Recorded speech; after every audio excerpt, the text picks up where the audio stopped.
Peace, I am your host, Uncle Ivan. In the previous program, we began to examine the historical reliability of the Quran, especially from the perspective of manuscript evidence. We found that the analysis of the manuscripts of the Quran presents a very different situation from the Bible. The lack of early documents and the age of its manuscripts have challenged its traditional statements. Today, we will continue this important comparative study by expanding our scope to the archaeological evidence for the Quran and the formation of the text itself. As we said at the outset, the purpose of this study is to evaluate the authenticity of the Quran based on objective historical data and evidence, rather than relying on subjective statements of faith. If the manuscript, documentary, and archaeological evidence supports the Quran's historical claims, then we can be more confident of its reliability, but if the evidence denies its historicity, then we must question its authenticity. This is a complex and difficult task, but we will do our best to present the available material in a clear and insightful way, hoping to stimulate further thought and research. Now let's turn our attention to the field of archaeology. Similar to the manuscript and textual evidence, there is not much archaeological data to support the historical claims of the Quran. However, we can examine some of the core claims of the Quran and assess whether archaeology can support them. The Quran explicitly states that the Muslim direction of prayer, Qibla, was established and finally fixed to Mecca during Muhammad's lifetime, around 624 AD, Surah 2:144, 149 to 150. Muslim tradition insists that this direction has continued to this day. However, early evidence from outside Muslim tradition points to a region further north than Mecca, in the northwest of the Arabian Peninsula, for the Muslim direction of prayer and the location of its sanctuary. Let's look at the archaeological evidence revealed by the first mosques built in the 7th century. According to Creswell and Fayervari's archaeological study of ancient mosques in the Middle East, the floor plans of 2 Umayyad mosques in Iraq show that they were not facing Mecca, but rather facing north. The mosque at Wazit, built by Governor Hajjaj in the early 8th century, it is called by Creswell the oldest surviving mosque in Islam. It is off by 33 degrees. A mosque near Baghdad, built at about the same time, it is off by 30 degrees. Baladuri's photo also confirms that the first mosque in Kufa, Iraq, allegedly built in 670 AD, was oriented in the west when it should have pointed south.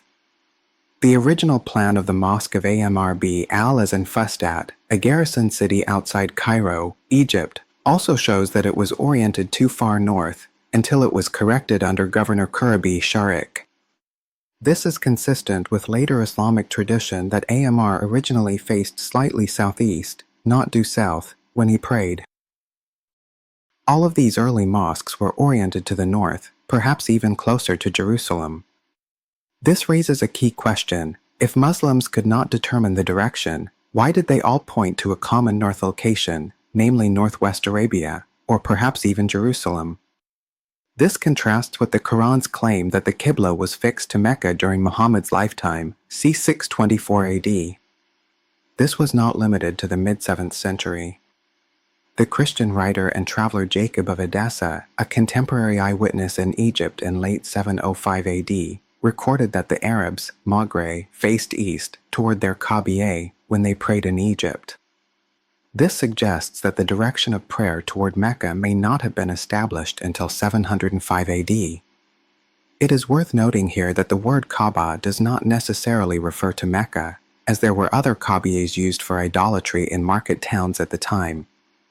The Kaaba mentioned by Jacob of Edessa was located in the land of the clans of their race, which also suggests that it was not in the south.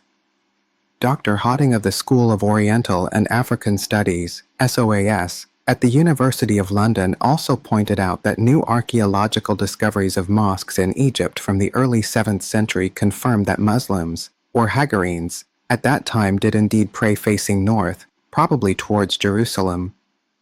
Dr. Hotting stressed that none of the 7th century mosques faced Mecca. In summary, the archaeological evidence from Iraq and the documentary evidence from Egypt clearly point to the conclusion that until at least the late 7th century, the holy place of worship, and the Qibla, was not in the south, but in the northwest of the Arabian Peninsula, and possibly even further north. If the early Muslims were members of desert caravans whose livelihood depended on crossing the desert without road signs, they would have been very familiar with how to tell directions, especially between north and south. Similarly, the mosques in Iraq and Egypt were built in civilized urban areas where the local population was skilled in telling directions, so it is unlikely that they would have made such large errors in the Qibla. This leads to a serious contradiction. The Quran claims that the Qibla was fixed at the time of Muhammad, but the archaeological evidence shows something very different. In the heart of Jerusalem, still standing today, is the magnificent Dome of the Rock, built by Abd al-Malik in 691 AD. Interestingly, the Dome of the Rock is not a mosque, as it has no Qibla. It was built in an octagonal shape with 8 columns, suggesting that it was probably used for circumambulation and was therefore considered a sanctuary. Today, it is considered the third holiest site in Islam, after Mecca and Medina. Muslims generally believe that it was intended to commemorate Muhammad's Miraj, the event in which he ascended to heaven to consult with Moses and God about the number of prayers. However, a study of inscriptions on the walls of the Dome of the Rock by Van Berchem and Mevo found that the inscriptions do not mention the Miraj, but rather contain some Quranic arguments, primarily directed at Christians. The inscriptions confirm Jesus' messianic status, the acceptance of prophecy, Muhammad's acceptance of revelations, and use the terms Islam and Muslim. If the building was intended to commemorate such an important event, why is it not mentioned in the inscription? This suggests that it may have been built for other purposes. The fact that this imposing building was built at such an early date suggests that it may have been the sanctuary and center of the nascent Islam, rather than Mecca, until the late 7th century. Combined with our earlier discussion of Muhammad's intention to fulfill his and the Hagarenes, Arabs, birthright to reclaim the land of Abraham, Palestine, it makes sense that Abdul Malik would have built this building on the Temple Rock as central to this goal. Islamic tradition also states that the Caliph Suleiman traveled to Mecca in 715 to 717 AD to inquire about the Hajj, but was not satisfied with the answer he received and chose to follow Abdul Malik to the Dome of the Rock. This in itself suggests that there was still some confusion about the location of the sanctuary until the early 8th century. Mecca does not seem to have taken on the role of the religious center of Islam until 60 years after Muhammad's death. This would also explain why Caliph Walid I, who ruled from 705 to 715 AD, ordered the demolition and expansion of mosques, possibly in an effort to unify the Qibla towards Mecca. This is in stark contradiction to the Quran's claim that the Qibla was fixed towards Mecca during Muhammad's lifetime. To understand who Muhammad was and what he did, we must go back to the time of his life and examine the evidence that existed then and still exists today. Dr. John Wansbrough argues that Islamic texts should not be considered authoritative because they are so late. For example, the Sirah Maghazi texts are 150 years later. Instead, non-Muslim sources provide us with a more objective view of Muhammad. The most important of these non-Muslim sources are the Arabic rock inscriptions scattered throughout the Syrian-Jordanian desert and peninsula, especially in the Negev Desert. Dr. Yehuda Nevo of the Hebrew University of Jerusalem has conducted the most in-depth study of these rock inscriptions and has presented his findings in his book Towards a Prehistory of Islam, 1994. Nevo found that a monotheistic creed was indeed present in Arabic religious texts from the 1st century and a half of Arab rule, 7th to 8th centuries AD. Yet he considers this creed clearly not Islamic, but Islam may have developed from it. More importantly, Nevo finds a complete absence of any reference to Muhammad in any of the Arab religious institutions of the Sufyani period, 661 to 684 AD. In fact, the name Muhammad does not appear in any inscription before 691 AD, nor does it include any Muhammadan formula that refers to him as a prophet of God. This includes prayer inscriptions with a religious purpose and commemorative inscriptions with a religious tone, such as the inscription on the dam near Taif built by the Caliph Muawiyah in the 660s AD. The absence of Muhammad's name from all early inscriptions, especially religious ones, is significant. Much of the later Islamic tradition, such as the Sirah and Hadith, our earliest extant Muslim texts, consists almost entirely of narratives about the life of the Prophet. He was held up as a model that all Muslims must follow. Why, then, is there no similar emphasis, or even any mention of him at all, in these earlier Arabic inscriptions, closer to his time? Muhammad's name does not appear in Arabic inscriptions until after 690 AD. Furthermore, the first dated phrase, Muhammad Rasul Allah, Muhammad is the messenger of God, appears on an Arab Sasanian coin struck in Damascus by Zalidbi Abdullah in 690 AD. More importantly, the first appearance of what Nevo calls the tripartite confession of faith, including monotheism, God is one, Muhammad Rasul Allah, Muhammad is his prophet, and the humanity of Jesus, Rasul Allah wa Abduhu, is found in Abdul Malik's inscription on the Dome of the Rock in Jerusalem, dated 691 AD. Prior to this inscription, the Islamic confession of faith was not attested at all. In general, after 691 AD and until the end of the Umayyad dynasty, 750 AD, Muhammad's name appears whenever religious formulas are used, such as on coins, milestones, and papyrus agreements. One could argue that these late dates could be because religious concepts took time to permeate Arabic inscriptions. However, Nevo points out that the first Arabic papyrus, an Egyptian tax receipt from 642 AD, is neither Christian nor Muslim in content, although it begins with Basmala. Religious content in rock inscriptions does not become apparent until after 661 AD, but even when they contain religious texts, they never mention the Prophet or Muhammadan formulas. This means that the official Arabic confessions of faith at the time did not include Muhammad or the Muhammadan formula, Nevo said, a full 30 to 60 years or more after Muhammad's death. What they did include was a form of monotheistic faith that belonged to a certain genre of sectarian literature with developed Judeo-Christian concepts, but did not contain any of the specific features of known monotheistic religions. More importantly, the inscriptions show that when the Muhammadan formula was introduced during the Marwanid period, after 684 AD, it was done almost overnight. It suddenly became the state's only official religious declaration and was used exclusively in official documents and inscriptions, such as papyrus agreements. However, even after the Muhammadan texts became official, they were not immediately accepted by the public.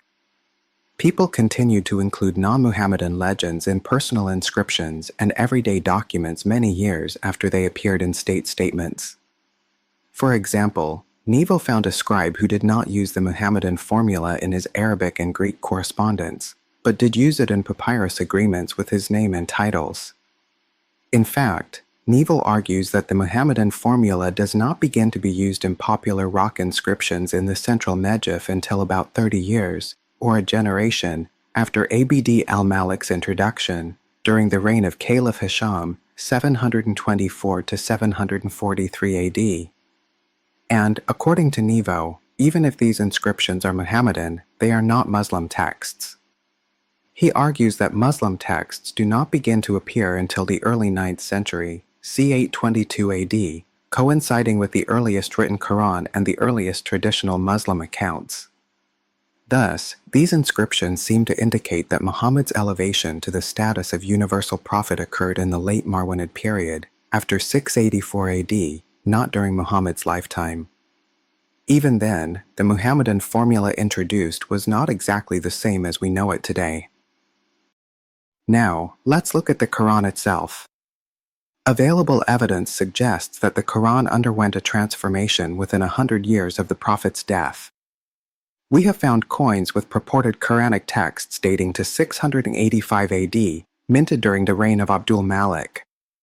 Furthermore, the Dome of the Rock, built by Abdul Malik in Jerusalem in 691 AD, confirms the existence of immediately recognizable Quranic material at the end of the 7th century.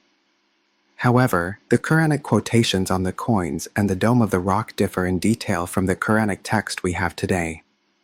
Dan Burcham and Grauman, two etymologists who have conducted extensive research on the Dome of the Rock inscriptions, believe that they contain variant verb forms, extensive deviations, and omissions from existing texts.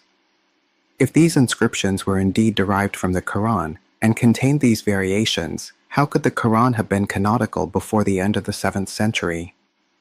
We can only infer that if these inscriptions were indeed originally derived from the Quran, then the transmission of the Quran must have evolved during these years.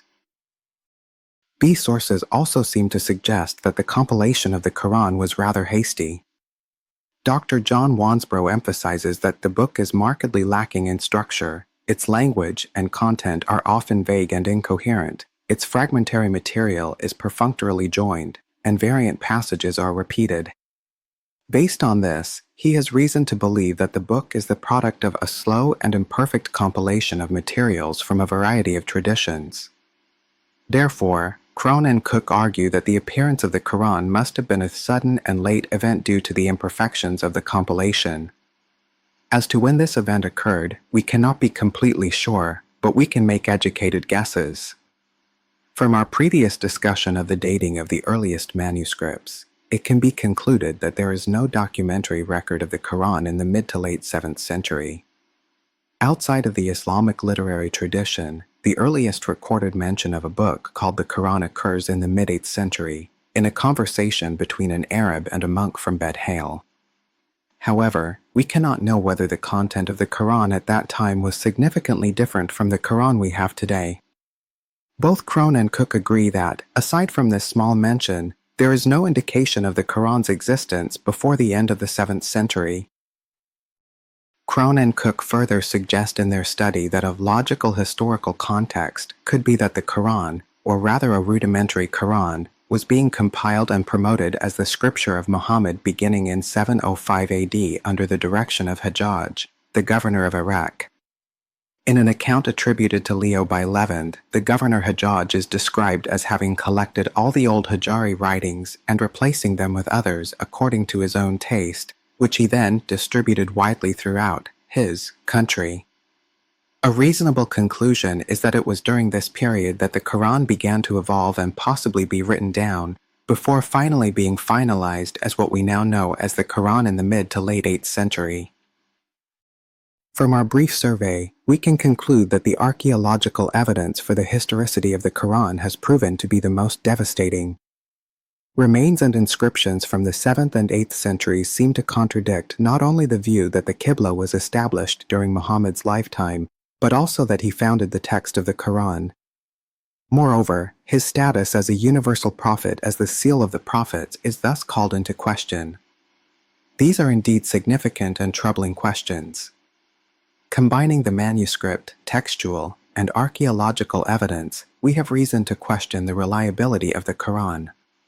From external sources from the 7th and 8th centuries, we now know that Jewish-Arab relations were maintained until at least 640 AD. Jerusalem, not Mecca, is more likely to be the original sanctuary of Islam. Mecca was not recognized as a viable city until the late 7th century, and was not on international trade routes. The Qibla was not fixedly pointed to Mecca until the 8th century, but before that it pointed to a region further north, probably Jerusalem. The Dome of the Rock in Jerusalem was probably the original sanctuary of Islam. Muhammad was not considered the seal of the prophets until the late 7th century. The earliest we hear of any Quran is from the middle of the 8th century. The earliest Quranic writings do not correspond to the current Quranic text. All of this data contradicts the Quran we have today and reinforces the suspicion that the Quran we read today is not the same text that Muslims claim was compiled and canonized under the guidance of Uthman in 650 AD, if the Quran existed at all at that time. We can only assume that the Quranic text must have undergone a process of evolution. Therefore, we can be sure that the existing Quranic documents from 790 AD are the same as the text we have in our hands today, which means that they were written 160 years after Muhammad's death, not 16 years later as tradition claims. This puts the Quran at about 1,200 years old, not 1,400 years old. From this historical evidence, the Quran faces serious challenges in terms of historical reliability.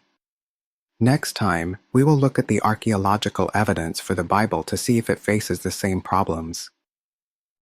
Thank you for your support. I hope you can subscribe, turn on notifications, and share to support this channel to continue.